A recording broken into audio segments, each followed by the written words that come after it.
I'm Rebecca Martinez, 28 years old. 3 weeks ago, I woke up in a hospital bed with a fractured collarbone, 3 broken ribs, and a concussion so severe the doctors were worried about brain bleeding. My 6-week-old daughter Emma was with a stranger, a professional newborn care specialist I'd hired from my phone while paramedics were cutting me out of my totaled Honda. The accident wasn't my fault.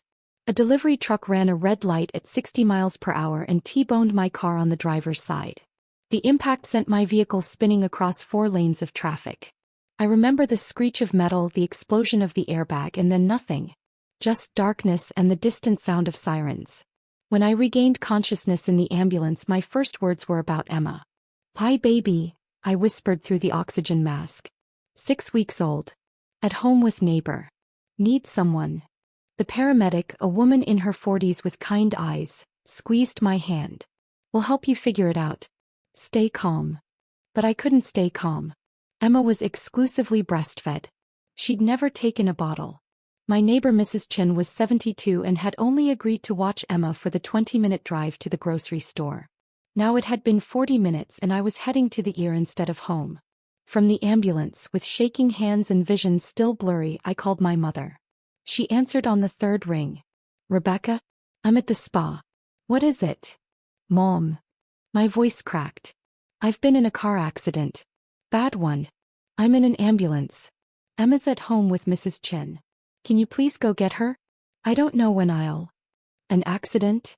She sighed deeply, the way she always did when I inconvenienced her. "Rebecca, are you sure it's that serious? You know how you tend to be dramatic about these things." I could hear water running in the background. Spa music. The clink of champagne glasses. "Mom, my car is totaled. I have a head injury. They're taking me to County General. Please, I just need you to get Emma Ann." "County General? That's an hour away from me. I'm getting a seaweed wrap right now. Can't your husband handle this? Marcus is in Dallas for work. He won't land for another 5 hours. Mom, please. She's 6 weeks old. She needs." "Hold on." I heard muffled conversation.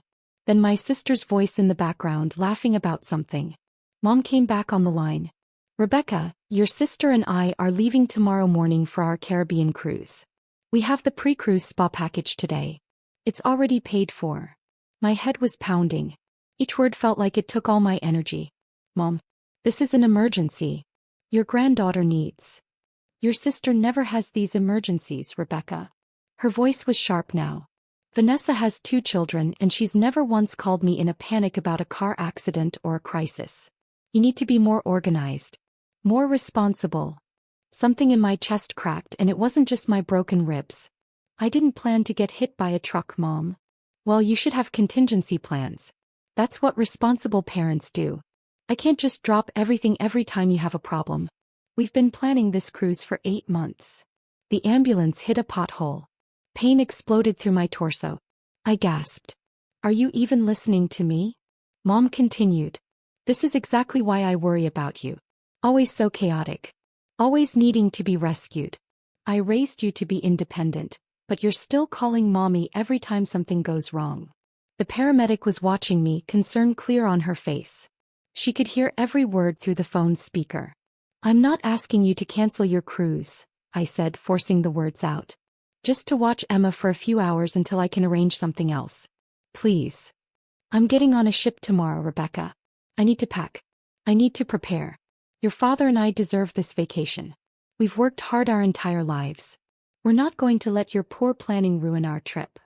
"My poor planning?" My voice broke. "Mom, I was hit by a truck. And I'm sure you're fine. You're talking, aren't you? You're always so dramatic about medical things. Remember when you thought you had appendicitis and it was just gas? Or when you were convinced you had pneumonia and it was a cold?" I closed my eyes. The memory of those times stung differently now. She'd been dismissive then too. Annoyed that I'd bothered her. "This is different. They all were different according to you. Look, I have to go. My wrap is getting cold. Call one of your friends. Or hire a babysitter. You make good money, don't you?" Problem solved. The line went dead. I stared at my cracked phone screen, my mother's contact photo smiling back at me. It was from last Christmas. She was holding Emma, her first grandchild, looking proud for the camera. I'd thought things would be different once Emma was born. that maybe becoming a grandmother would soften her. I was wrong. The paramedic touched my arm gently. Do you have someone else you can call? I scrolled through my contacts with trembling fingers. My best friend Alicia was in Seattle for a conference. Marcus's parents were in Arizona. My neighbor Mrs. Chin couldn't handle a newborn for more than an hour. Then I found it. A business card I'd saved in my phone 6 months ago when I was pregnant and researching childcare options. Elite Newborn Care, 24/7 Emergency Services. With the paramedics' help, I called them. A calm voice answered immediately. Elite Newborn Care, this is Monica. I need help. The words tumbled out. I'm in an ambulance. Car accident. My 6-week-old daughter is at home with an elderly neighbor who can't care for her long term. I need someone now. Someone who can handle an exclusively breastfed baby. Someone who can stay as long as necessary. We can have someone to you within 45 minutes. Where's the baby now? I gave her Mrs. Chen's address. Monica asked calm, professional questions. Did Emma have any medical conditions? Were there supplies at the house? What was my hospital destination? Our specialist Claudia will be there in 40 minutes, Monica said. She's a registered nurse with 15 years of newborn care experience. She'll coordinate with the hospital for pumped milk if you're able, or will provide formula if needed. Don't worry about anything. We've got your daughter. How much will this cost? Our emergency rate is $75 per hour with a 4-hour minimum. But right now you need to focus on getting medical help. We'll handle the rest. I almost cried. Someone was actually helping me. No judgment. No guilt. Just help. Thank you, I whispered. You're welcome, Mama. We'll take care of her like she's our own. If you're enjoying this story and want to hear what happened next, could you take just a second to hit that like button? It really helps me continue creating these stories. The year was chaos. Doctors, nurses, machines beeping, bright lights that made my head throb worse. They did a CT scan of my brain, X-rays of my chest and shoulder. The pain medication made everything fuzzy, but one thought stayed crystal clear. My mother had refused to help her own granddaughter. While they were stitching a gash on my forehead, my phone rang. Marcus. Babe. Oh my God, I just landed and saw your messages. Are you okay? Is Emma okay? I told him everything. The accident. Mom's refusal. The care service I'd hired.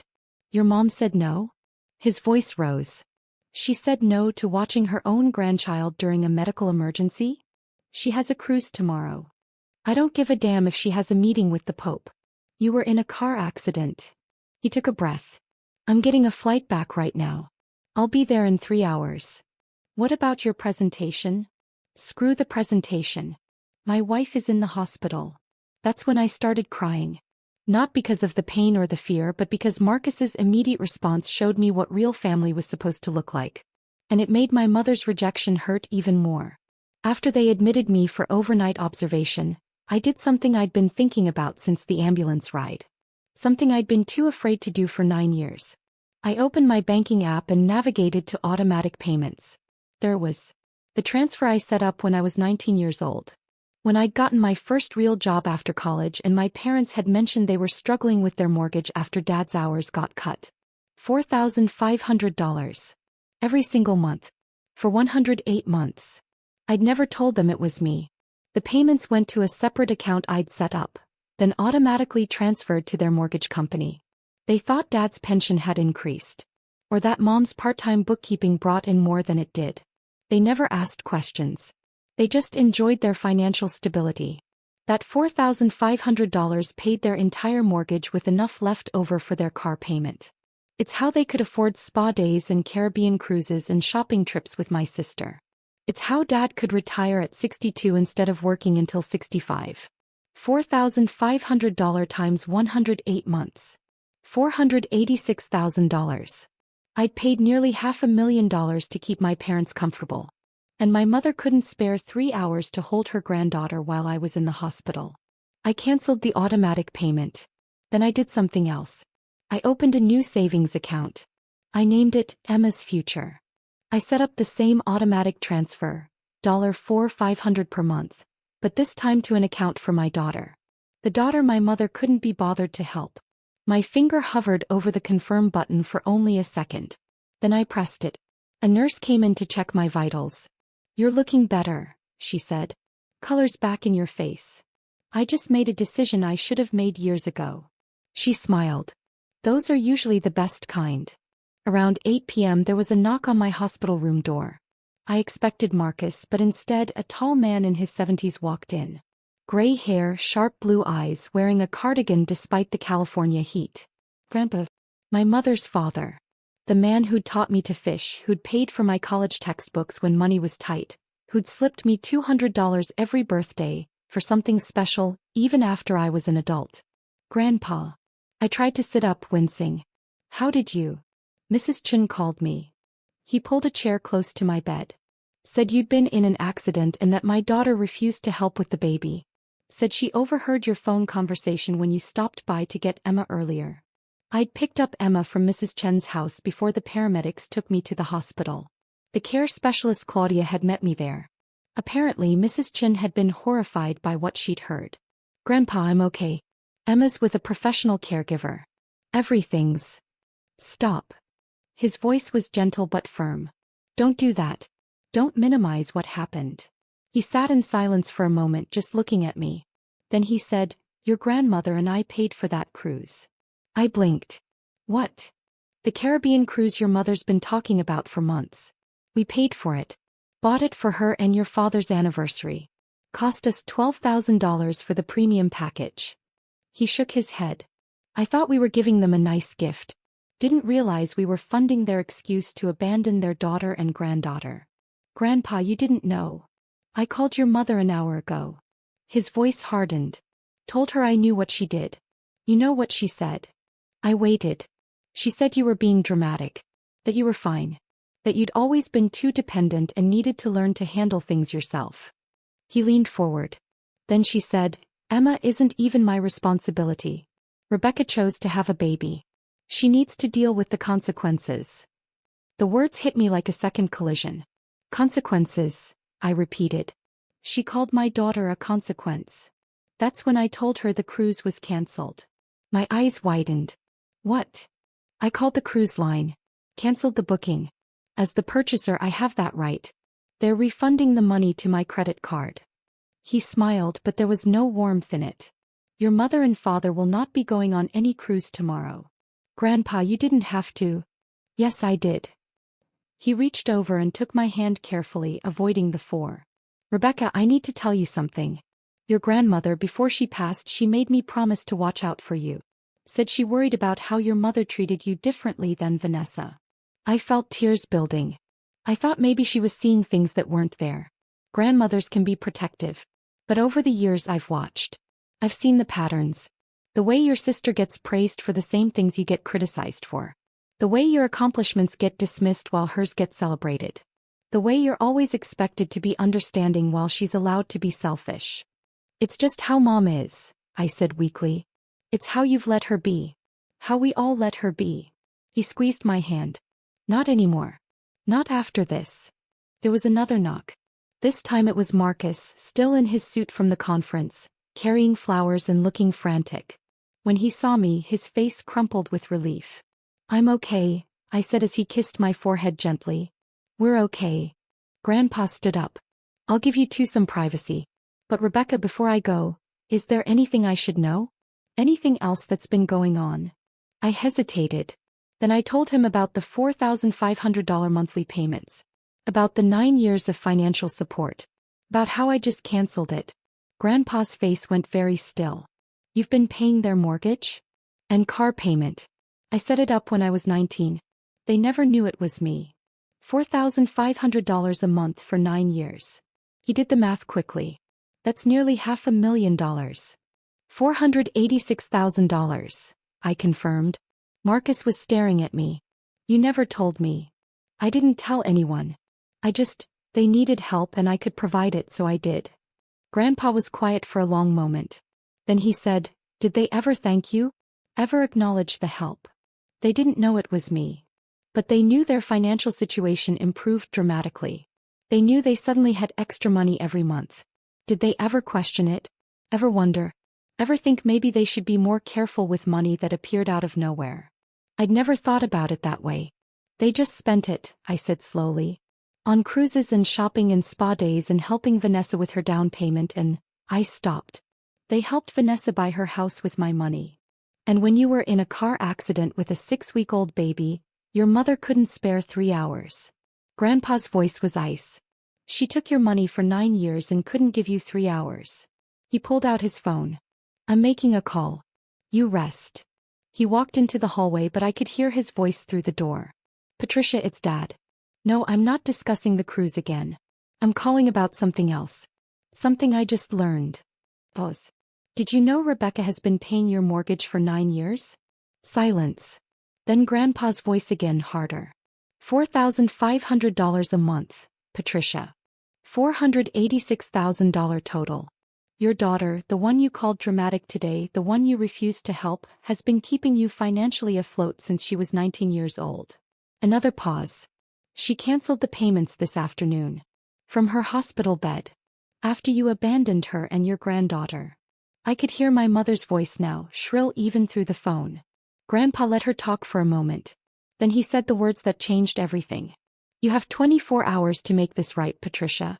24 hours to apologize to your daughter, to meet your granddaughter properly, to show even a fraction of the gratitude and love she deserves. If you don't, I'm changing my will. Everything I plan to leave you, the house in Pasadena, the stocks, the savings bonds, all of it, goes to Rebecca and Emma instead. More shouting from the phone. I'm not bluffing.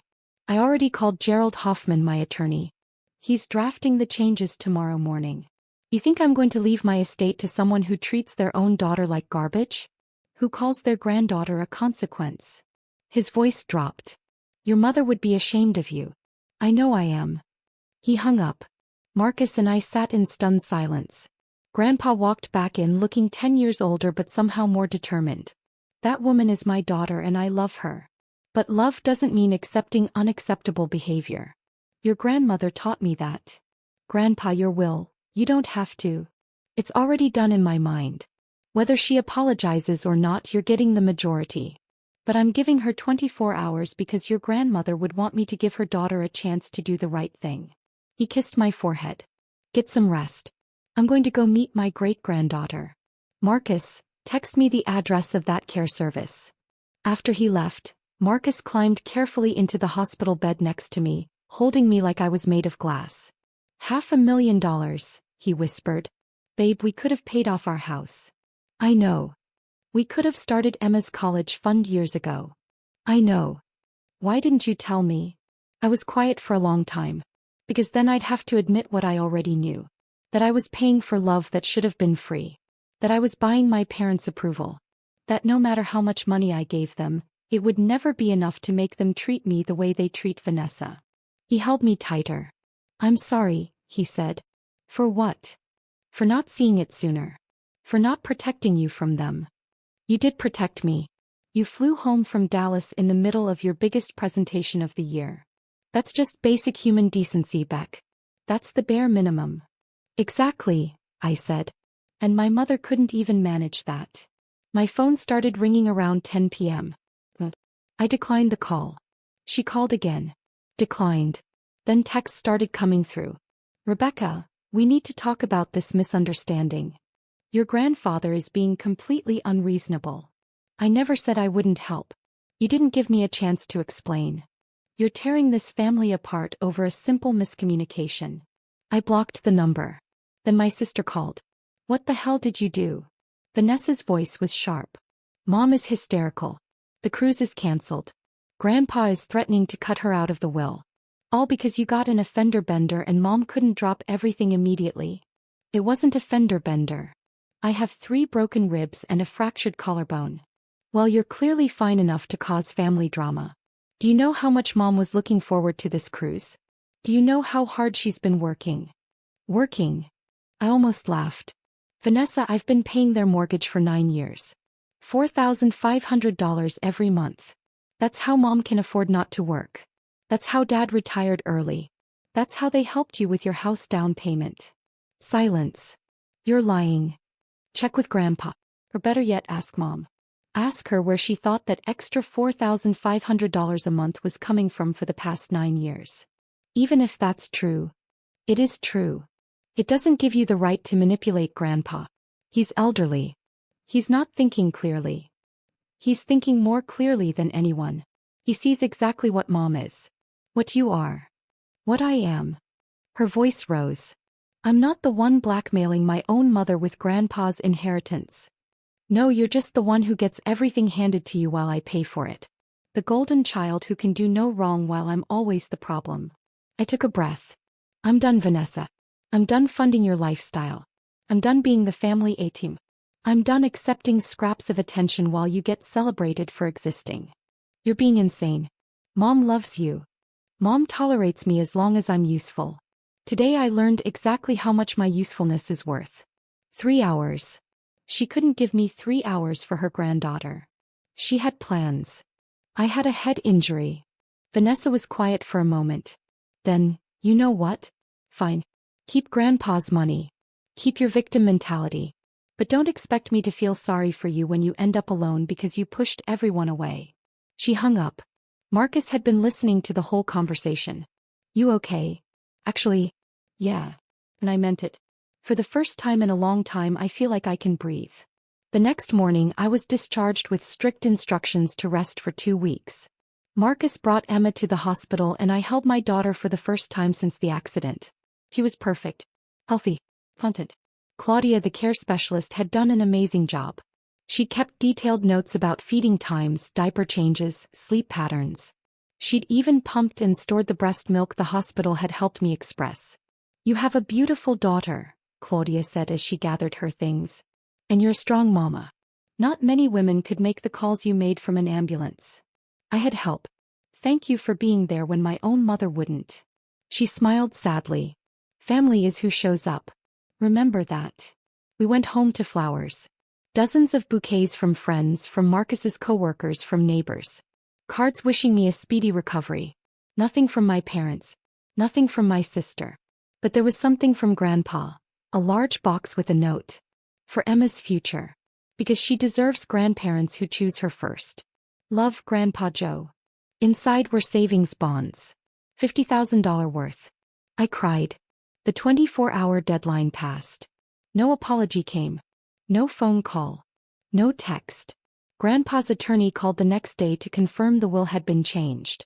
Rebecca Martinez and Emma Martinez were now the primary beneficiaries. My mother would receive $10,000, enough for a nice vacation but not enough to maintain the lifestyle my money funded. 2 weeks after the accident, my mother's mortgage payment bounced. Then their car payment. I know because she called from a number I didn't have blocked. Rebecca, there's been some kind of mistake with our mortgage. The payment didn't go through. Can you check your end? I took a deep breath. There's no mistake, Mom. I canceled the payments.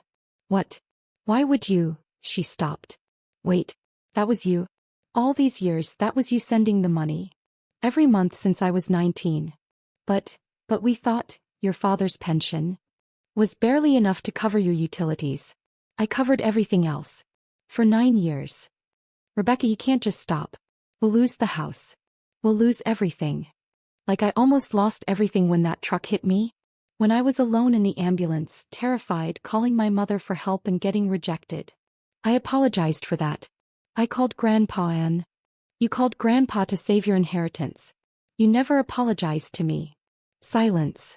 Mom, you had 9 years of financial support from me. 9 years I gave freely, expecting nothing in return except maybe to be treated like I mattered. Like I was worth 3 hours of your time during a medical emergency. You couldn't even give me that. Rebecca, please. We're your parents. You can't just abandon us. The irony was so thick I almost choked on it. You abandoned me first. You abandoned your granddaughter. You made your choice when you chose a cruise over your daughter's emergency. Now I'm making mine. What about family loyalty? What about it? Where was your loyalty when I was being cut out of a car? Where was your loyalty when your 6-week-old granddaughter needed you? We can work this out. We can go to family therapy.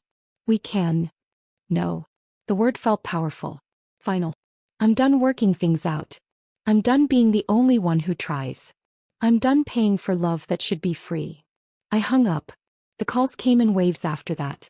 Mom, Dad, Vanessa, even some cousins I barely knew. All of them with the same message. I was tearing the family apart. I was being vindictive. I was overreacting. Not one of them asked if I was okay. Not one asked about Emma. Not one acknowledged that my mother's refusal to help during a medical emergency was the actual problem. I blocked them all. Grandpa visited every week. He'd hold Emma and tell her stories about her great-grandmother. He'd ask about my recovery. He'd bring groceries and help around the house. "You're doing the right thing," he told me one afternoon. "It takes courage to walk away from toxicity even when it's family. Especially when it's family." Do you think she'll ever understand? Honestly, probably not. People like your mother, they see themselves as the victim in every story. You'll always be the ungrateful daughter who cut her off, not the generous child who supported her for years or the injured mother who needed basic help. That's sad. It is. But it's not your responsibility to fix her perspective. Your responsibility is to Emma. To yourself. To building the family you deserve. He was right.